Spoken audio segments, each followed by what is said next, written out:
The narrator starts telling us that how he was worried about Tricky, a pet dog. The narrator, Mr. Heriot, stops his car as he sees Tricky with his headmistress on the road, as the narrator is shocked to see Tricky because he looks like a blotted sausage.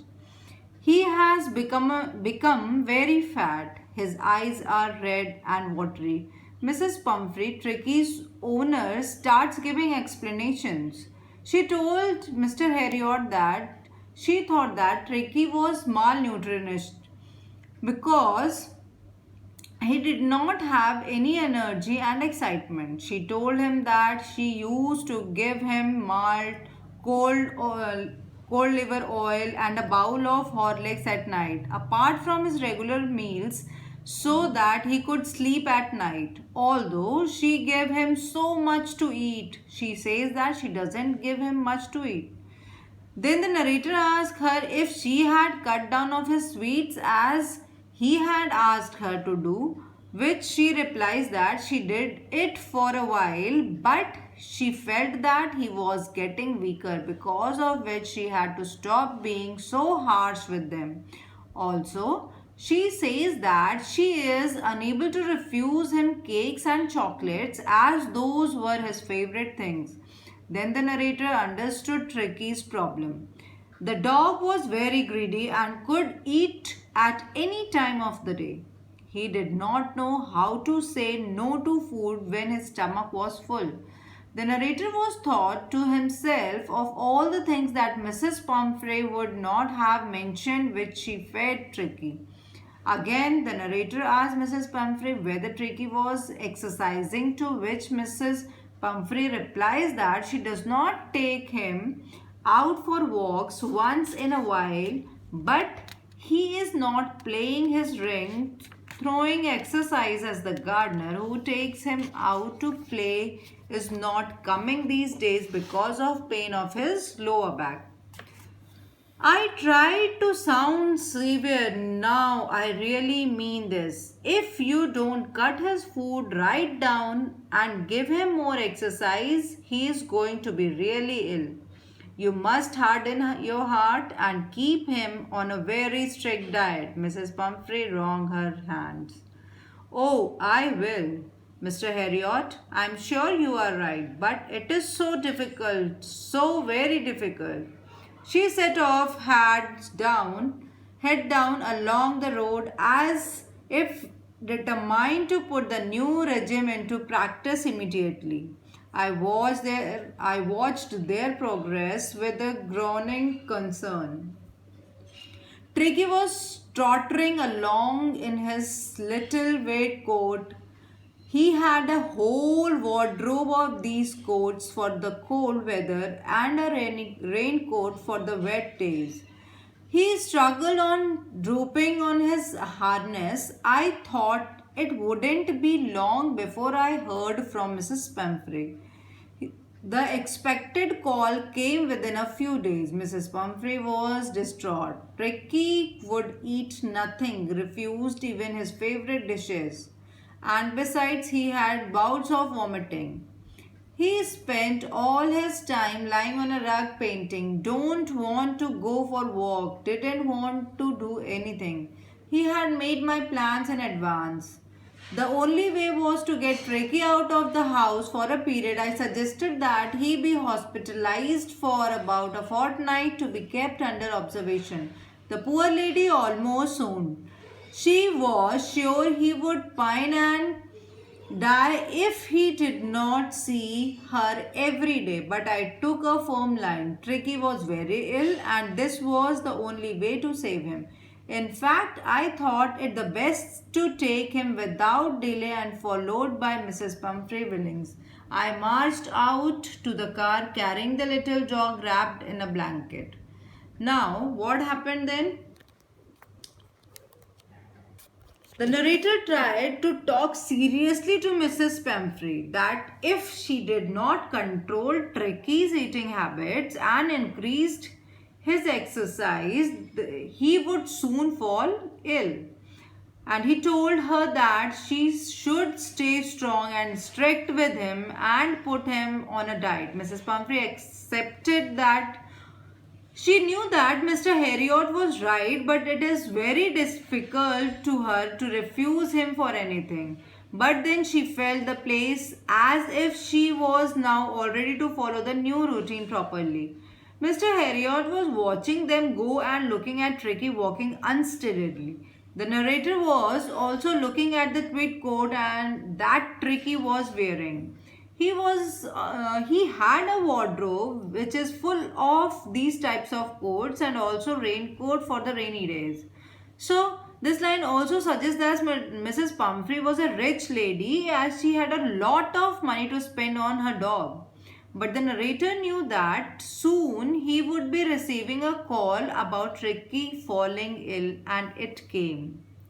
The call came after a few days. Mrs. Pumphrey was very upset as Tricky was not eating anything and not even his favorite dishes and was vomiting frequently. He didn't even want to do anything. Being a veterinary doctor, the narrator knew that the only way to get Ricky well was to get him out of the house for a few days. And then he suggested to Mrs. Pumphrey that it would be best to get Ricky hospitalized and keep him under observation for at least 15 days.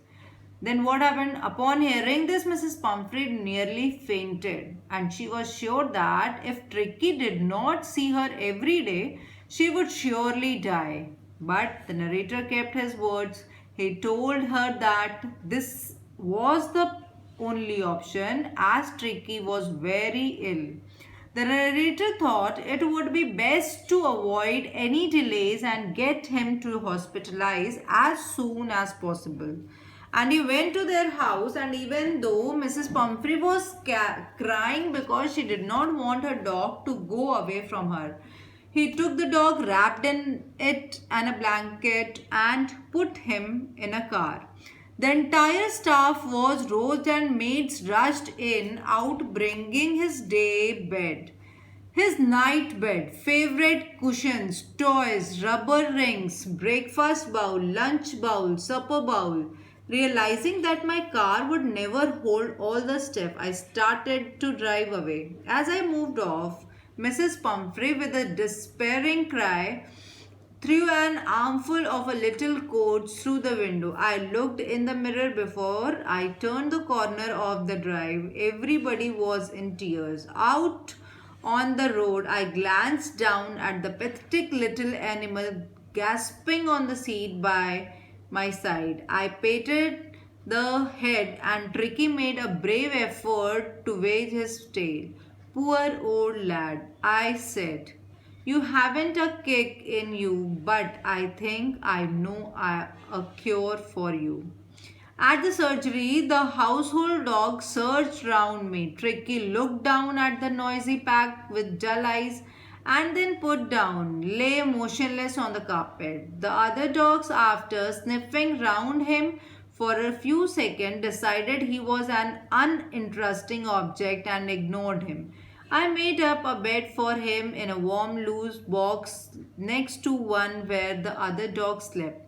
For 2 days, I kept an eye on him, giving him no food but plenty of water.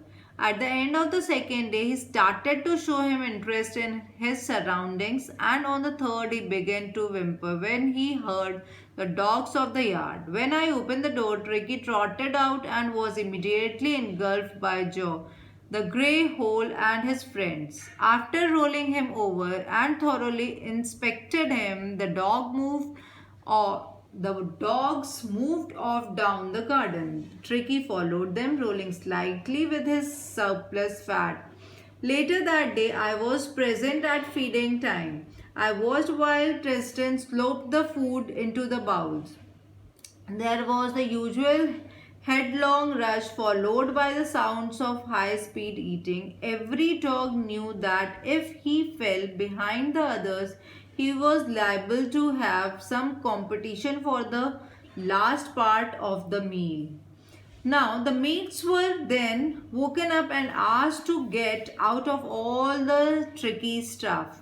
His stuff included things like his day bed, night bed, favorite cushions, toy rubbers, etc. Mr.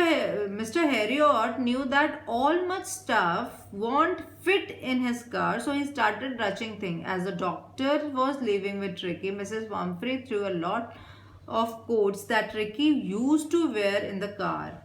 As the narrator was turning the car, on the turn he saw through the rear mirror that everyone was crying.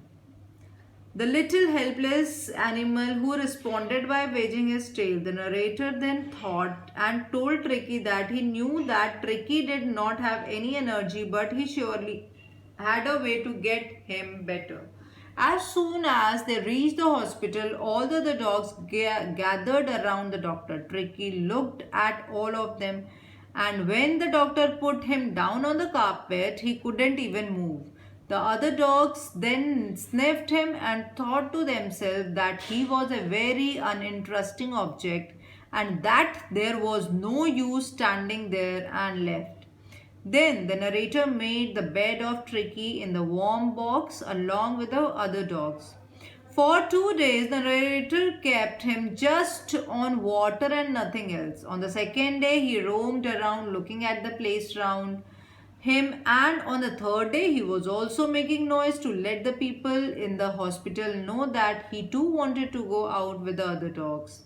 When the narrator opened the door, Tricky quickly came out and was surrounded by Joy, who was a grey fawn, and his friends. Again, after sniffing him for a moment, all of them left for a garden where Tricky followed them. Later in the evening, the narrator was present at the dinner time and was watching all of them, especially Tristan, as he was scooping the food. Of all of them were eating with a great speed because they knew that if they didn't finish quickly, then the other dogs, after finishing his meal, could come to eat their meal. When they had finished, Tricky took a walk around the shining bowls, licking casually inside one or two of them. Next day, an extra bowl was put out for him, and I was pleased to see some jostle his ways towards it. From then on, his progress was rapid. He had no medical treatment of any kind, but all day he ran about with the dogs, joining in the other friendly scrimmages. He discovered the joys of being bowled over, trampled on, the squashed every few minutes. He became an accepted member of the gang, an unlikely, silky little object among the shaggy crew, fighting like a tiger for his share at meal times and hunting rats at the old hen houses at night. He had never had such a time in his life. All the while, Mrs. Pumphrey hovered anxiously in the background, ringing a dozen times a day for the latest bulletins. I dodged the question about whether his cushions were being turned regularly or his correct coat worn according to the weather, but I was able to tell her that the little fellow was out of danger and